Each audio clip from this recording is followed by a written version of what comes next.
reasons for medical coding rejections. As a medical coder, നമ്മൾ code ചെയ്യുന്ന ക്ലെയിംസിനകത്ത് rejections happen ചെയ്യാനുള്ള chances ഉണ്ട്. Some of the top reasons for claim denials. First and foremost is invalid or incorrect coding.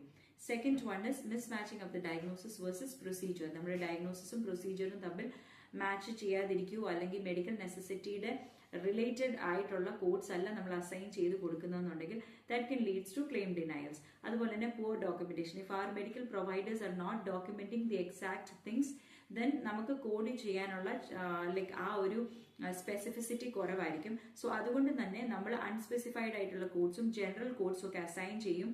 That can lead to claim denials. അതുപോലെ തന്നെ unbundling, misusage അല്ലെങ്കിൽ incorrect usage of the modifiers, അതുപോലെ തന്നെ up coding or down coding, wrong laterality or specificity, ഇങ്ങനെയുള്ള reasons കാരണം.